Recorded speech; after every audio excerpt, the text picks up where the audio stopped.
you looking to hit shots like Biffle and Aiden? Well, look no further. Hey guys, what's up? Welcome back to my channel, and today we're going to go over some tips and tricks as to how to get better recoil control, mainly on controller in Warzone, Call of Duty in general. There are a few settings that are very important that you should make sure you have on in your settings. So in today's video, we're going to go over that, go over some tips that you can do to help gain better recoil control apart from settings and attachments. So guys, before we get into today's video, if you want to show my channel some support, be sure to hit that like button. And if you have not done so yet, hit the subscribe button, hit the bell for post notifications so you don't miss another one of my videos. Also, friendly reminder, I'm streaming over on Twitch weekly, so if you guys want to catch me live, go over there, hit the follow button. The link should be down in the description below. Okay guys, so with all that out of the way, let's get into it. Okay guys, so there are two sections in this video. The first one, we're going to go over some settings that you need to make sure that you have on. Second one, we're going to go over a way to train and practice your aim assist, recoil control, all of that stuff. So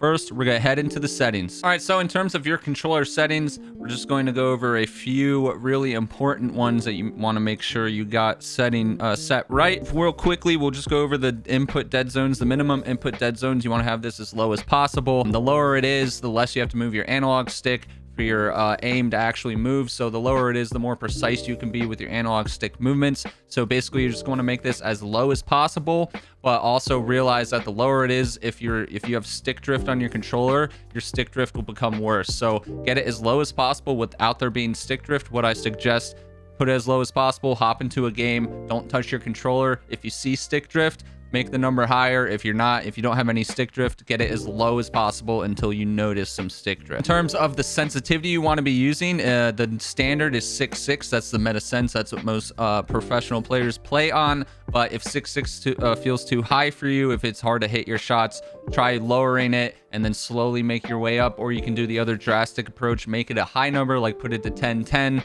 And then start slowly lowering it, because then that'll make 6.6 feel super slow, super easy to control. In terms of your ADS sensitivity multiplier, a lot of players have this on different numbers. Not a lot of people keep it at 1. So what I would suggest, try lowering it a little bit. I know Aiden puts his on 0.85. Biffle uses his on 1, but I found 0.90 to feel like a good value for this. All it does is, if you are ADS and this is a number below 1, your ADS move speed will be slightly slower than like how fast you're able to move your camera when you are not ADS. So if you're having trouble hitting shots on players that are like moving on your screen a lot and you feel like your camera's too fast, try lowering this a little bit. Putting 0.9 has helped me out a lot. Aim response curve type. This is one of the most important settings of all time for a controller aim assist. So you got standard, linear, dynamic. The meta setting for this is dynamic. It's reverse S-curve mapping for fine aim rate control. What that basically means is you can move your aim a little bit more freely without the aim assist really like pulling onto somebody. So if you're doing like 1v2s, 1v3s where you have to quickly like swap between enemies while you're aiming, the dynamic helps a lot with that. But if dynamic feels like it's too hard to hit shots, you don't feel the aim assist enough, start with it on standard. It's a little bit more sticky of an aim assist, and then slowly work your way up towards dynamic. Dynamic is the setting you're going to want to be playing on. Another important setting that I recently found out actually helps a lot is the scale aim assist with FOV. You're going to want to have this enabled. I used to not use this until a guy hopped into my chat, told me to put it on. I put it on, and at least from my opinion and from other people I've talked to, with this enabled, especially if you have a higher FOV, like I play on 120, you definitely feel the aim assist a little bit more if this is enabled. So I would definitely suggest at least trying putting this on, see if you notice anything. Also, real quick before we move to the next section of the video, if you guys don't use control freaks on your analog sticks, these things I got attached here, definitely look into trying them out. They definitely give you more precision on your thing, especially with the raised right one, which is what you have your thumb on, moving your aim and all that stuff. Definitely try investing in these. I'll put a link down in the description below. They help you with your aim control, finer movements with your analog stick. So link is in the description. Check them out. They're not that pricey. Okay, guys, so this next section of the video is going to be covering how you practice once you have all your settings how they should be. How are you going to practice, get better aim? It's exactly like a sport. Can't expect to get better at the game unless you put some time into it and practice. So what I and a lot of other people like doing to practice your aim on a controller, hop into a private game. If you have the opportunity, do it in the Modern Warfare 2019 engine, because that is the most similar feel to Warzone at the moment. Doing it in Vanguard would probably it wouldn't be a waste of time, but Vanguard engine feels so different. So put the map on speedball, free-for-all game mode. In terms of the rules, put time unlimited, score limit. That just depends how long you're going to want to do this for. Go over to player, max health, put it to 200 so you can try and replicate Warzone's health bar. In terms of the team section, radar always on, have that on constant.